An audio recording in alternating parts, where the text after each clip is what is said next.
ጽናት እኔ እኮ በጣም ነው የምልሽ እውነት አንቺን አጥቼ የምኖረው ህይወት ጨለማ ሆነብኝ።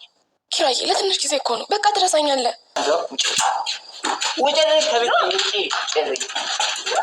ሰላም እንዴት ናችሁ? ውድ የሮክሰን ቲዩብ ተከታታዮች በመላው ዓለም ያላችሁ የሰው ዘሮች በሙሉ ለዚህ ቻናል አዲስ የሆናችሁ በቅድሚያ ቻናሉን ሰብስክራይብ፣ ቪዲዮን ደግሞ ላይክ፣ ሸር በማድረግ ቤተሰብ ሁኑ አበረታቱን። በተወዳጁ ጽናት ድራማ በክፍል 54 ዛሬም በአዲስ መልክ ይዘን መጥተናል። እንግዲህ ዛሬ ኪራ አዲስ ነገር ጽናትን ከቤት አስወጥቷታል።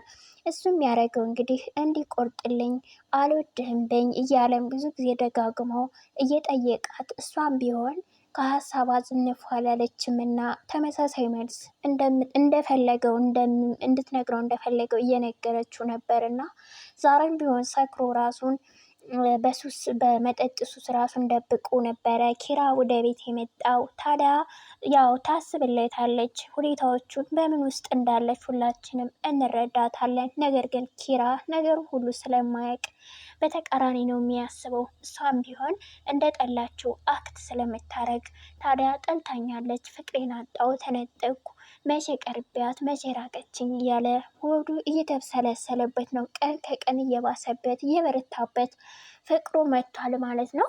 ታዲያ አሁን ላይ በመጠጥ ራሱን ደብቆ ከመጣ በኋላ ትንሽ ሰክሯልና ግባ ወደ ቤት ስትለውም አንቺ የቤት ሰራተኛ እንጂ የሰፈር ሰው አይደለሽም፣ ማንንም አረብሽም፣ አይመለከትሽም ስለኔ እያላት ነበረ። ታዲያ እሷ ይህም ጉዳዩ ስላልመሰላት ብቻ ውስጥ እንግባና እናውራ እያለችው ነው። ጽናት ለምን ጎዳሽኝ? በጣም እኮ አፈቅርሻለሁ፣ ያለ አንቺ እኮ ህይወቴ ጨለማ ነው የሚመስለኝ ሲላት ግን ጊዜ ይወስድብሃል እንጂ ትረሳኛለህ አይዞህ ብለው ነበረ። ያኔ በስካር መንፈስም ቢሆን ይህ ነገር ለሱ የሆዱ ስራ ስለሆነበት እንግባ ስትል ግን ጥያቄዋን አልተቀበላትም። ለምን እንገባለን የፈለግሽው ይሄን አይደል በማለት እንግዲህ የግቢውን በር ከፍቶ ነበረ ያስወጣት ማለት ነው። ዘግቶባታል። እሱም ስለሰከረ እንግዲህ አስቸጋሪ ሁኔታ ነው። ይህን ነገር ማድረጉ ተገቢ ባይሆንም በእርግጥ ስሜት ነው ማለት ነው። በሌላ በኩል እንግዲህ ጽናትም ቢሆን ከአባቴ አላስበልጠውም ኪራን ብላ ለጓደኛዋ ለመራዊት ስታወራ ሰምተናታል።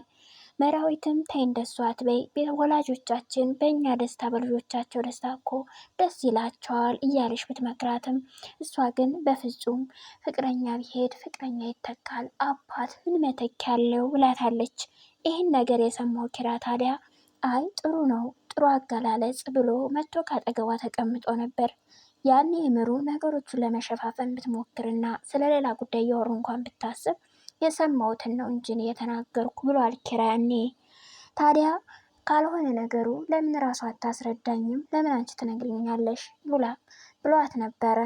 ታዲያ እሷ ስለደነገጠች ነው ብላ ስትመልስለት ያው ነገሩ ስላልተዋጠለት እሱም አንድ ነገር ከሰማች ይሄን ንገሪያት ብቻ ፈጣሪ ለሷ ሲልክላት ለእኔም ደግሞ እንደማይረሳኝ በማለት ተነስቶ ሄዷል። መራዊትም እንግዲህ ዝምታሽ ተስፋ አስቆርጠው እያለቻት ነበር ጽናትን። ታዲያ እኔ የምፈልገው እኮ ይህን ነው አይነት ነገር እሷም ብቻ ከባድ ነው ለእኔም ቢሆን ብላለች። አሁን ላይ ታዲያ እንግዲህ ከነሱ ቤት ካደሩ በኋላ ተመልሰው በመንገድ ላይ ሲመጡ ግን እየተፋጠጡ እንዲሁም ደግሞ ጥሏት እሱ ፈጠን ብሎ ሲሄድ ለምን ጥላኝ ትሄዳለህ እያለችን ስትከራከረው ከቤት ደህና ነበር አሁን ደግሞ ተቀየርክብኝ እያለችው ነው። እሱ ግን ምንም ጉዳዩ አልመሰለውም። ኪራ እየተናገራት ነበር። እንደውም ስለምታውቀው ጓደኛው ሰላም እያለች እንደነበር ስሙንም ስጠራ እንኳን ሂጅ ከቤቱ የሚል በንዴት ስሜት ሲናገራት ቀና አንዴ የሃይስኩል ተማሪ እያለን የነበረ ጓደኛ እኮ ነው ብለዋለች። ታዲያ እሱ እኔ ስለምን ቀናለው በማለት ነበር የመለሰላት። ታዲያ ወደ ቤትም ቢሄዱ ያላሰቡት ቁልፍ ስላልያዙ ሁሉም ነገር ዝግ ነበረ። በአጥር ዘላለውም እያለ እሷ ግን ትጎዳብኛለ በኋላ ችግሩ ለእኔ ነው ስትል አንቺ ምን ይመለከትሻል ብሏል። አሁን ላይ ኪራ ስሬስ ሆኖባታል። ተለማምጧት ለምኗት ሁሉ ነገር አልሆን ሲል አሁን ላይ እሱ ተቀይሯል። ጸባዩ የድሮ ኪራ መጥቷል ማለት ነው። እሷ ግን በዚህ ውስጥም ሆና ያን ያክል እሱ ተስፋ እንዲቆርጥ የምታደርግበት መንገድ እጅ እንደማያጠለው ሁላችንም እናውቃለን። ሀሴት እንግዲህ ስልክ ደውላ ወደ ቤት እንደመጣች ስነግራቸውም እነሱም እንግዲህ መጥተዋል። ታዲያ ሀሴት እጅጉን በጣም ተናዳ ፊቷ ሌላ ሰው ሆኗል። ምን ሆነሻል እያሉ ሲጠይቋት ጽናትና ኪራ፣ እሷ ግን ምንም አልሆንኩም ነበር መልሷ። ታዲያ ጽናት ተነስታ ስትሄድም ኪራ ግን ምንድነው ችግርሽ ንገሪኝ እስኪ እያላት ሲጠይቃት እንግዲህ ሀሴት ምን እንደው ባይገባንም እኛ ብዙ ግልጽ ባይሆንም አንደኛ የሄኖክ ነገር የሚያስጨንቃታል። እዚያ ቤት ውስጥ ያለው የኪራ ጓደኛ የቀድሞዋ ፍቅረኛዋ ስለነበር እያስቸገራት እየተከታተላት ነው። ቀን ከቀን አንዳንድ ነገሮችን መተንኮሱን አልተውም። እሷም ቢሆን አልተረታችለትም። ታዲያ አሁን ላይ ኪራን ቢሆን የወደደች ይመስለናል። ከሱ መለየት የምትፈልግ አይመስልም። ብቻ ነገሮቹን ጊዜ ሰጥታ ከሱ ጋር ማውራት እንደምትፈልግ ነው የምንረዳው። ታዲያ አሁን ላይ እሷም ወደሆኑ ነበር ይህን ሲላት አቅፈው ነበረ። በደስታ ነው ያቀፈችው። ታዲያ ከዛም በኋላ እሺ ለማንኛውም አይዞሽ አትጨናነቂ እያላት ነበረ። እሷም ቢሆን አይ እኔም ደህና ነኝ አትጨነቅ ብለው ተነስታ ስትሄድ ግን ኪራ አንድ ነገር እያለ ነበር። አይ ሴቶች ሁላቸውም እንግዲህ በሽተኛ ናቸው እንዴ በሽታ አለባቸው እንዴ ሲል ጽናት ይህን ሰምታ ስለነበር ምን ማለት ነው ማነው በሽተኛ ብላ ስጠይቀው ጆሮሽ እዚህ ነበር ወይ ብሏታል። ታዲያ ሀሴት የሄደች ብላ ስጠይቀውም አሟታል እኮ እያለችው አሟታል በማለት መልሶላት ነበር። አሁን ላይ ሀሴት ታዲያ አልጋ በምታነጥፍበት ሄኖክ ወደ እሷ ሄዶ እጅጉን ሲያፋጥጣት ናፍቀሽ መጣሁ ብሏት ነበር። እሷም ተናዳ ለምን አባት እመጣለሁ ለምን እናፍቅሃለሁ ብላ ብዙ ነገሮችን ብላ እንደውም እሱ አሁን ላይ አባትሽ አይመጣም አያትንሽም አይነት ነገር እያላት እሷም ቢሆን አልፈራህም የፈራን ቤተሰብ የለኝ እያለች ስታመነጫጭቀው ድንገት ታዲያ ጽናት ደርሳ ነበር ወደዛ። እሷን ሲያይ ግን ጽናትን ሰላም ብሎ ወደው ነበር የወጣው። ታዲያ ምንድን የተፈጠረው ምን ሆነሻት ስትል ምንም ብላት ነበር። እውነቱን መናገር ለሷም አልፈለገችም። ጽናትም በነገሩ ግራ ተጋብታ ከራሴ ብቻዬን ከማወራው ከጓደኛዬ ከሰኒ ጋር ላውራው ብላ ስትወጣ ኪራን እንግዲህ በር ላይ አግኝታው ወዴትም አትሄጂ ያለኔ ፍቃድ በማለት መልሷታል ወደ ቤት። እሷም ታዲያ ሁኔታዎቹን ለማጣራት ነበር እንጂ ሌላ ነገር አስቤ አይደለም በማለት ተመልሳለች ከራሷ ጋር አውርታ።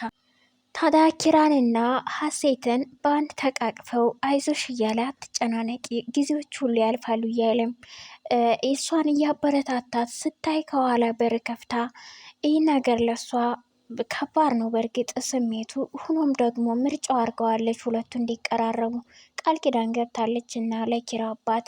ታዲያ አሁን ላይ ይህን ስታይ ወደ አሁኑ ነበር ተመልሳ ወደ ኪችን መታ እንግዲህ አልናደድም ራሴን ብርቱና ጠንካራ ሴት መሆን አለብኝ ይህን አድል እንዲ ቅዴ እንዲሳካ የፈለግኩት ሁለት ወዶ አይሆንም አይነት ነገር ብላ ለኪራ አባት ስልኳን አውጥታ ደውላ ነገሮቹ አሪፍ እየሄዱ እየተግባቡ እንደሆነ እንዲሁም በቅርቡ እልል ብለን ኪራን እንድራለን ስትል ያኔ ኪራ ሰምቷት ነበር። ለማን ነው የምድርኝ ከማጋ ነው የምታወሪ ብላ አፋጧታል። እሷን በድንጋጤ ስልኩን ዘግታ ስልኩን በእጇ ይዛ መልሶቹ ሁሉ ጠፍተውባት አፏ ሉዳ ሆኖባት ነበር። ከአንዱ ለጥያቄ ሲያጣድፋት እሷ ግን አንዱንም መልስ አልመለሰችለትም። ታዲያ እኔ አንቺ ትገርሚያለሽ በፍቅር ትነግጃለሽ አይነት ትቀልጃለሽ አይነት የፍቅር ስሜትን እንዴት ብሎ በጣም ተናዶባታል። እሷም እንደውም ስልኩን ያለው ሲል አታይም እውነቱን ካወክ መራራ ነው ስትለው ታዲያ ከውሸት ጣፋጭ የእውነት መራራ እጅግ በጣም ጥሩ ነው እኮ እስቴ ነበረ ምን ሆነሻል አሁን ላይ ባውቀው እንደሚሻል የነበረ አይነት ነገር እያለ እንግዲህ የማትፈልጊኝ ከሆነ ከአንቺ እንድርቅ ከፈለግሽ አይንሽን ከአይኔ ውስጥ አስገቢው ይህን በደንብ ተመልከችኝ እና አልፈልግህም በይኝ ሲላት ማድረግ እንደማትችል ብትነግረውም ግን ደግሞ ደጋግሞ ሲጠይቃት እሺ በቃ ስራዬ ልስራበት አልፈልግህም ከኔ ራቅ ብላ በሙሉ አፏ ተናግረዋለች። ኪራ አሁን ላይ እጅግ በጣም ከፍቶታል። አብርታ ላታዘልቀው ቤቴን ጨለማውን ቤቴን ብርሃን አሳይታ ተሰወረች ሲልም ተመልክተነዋል።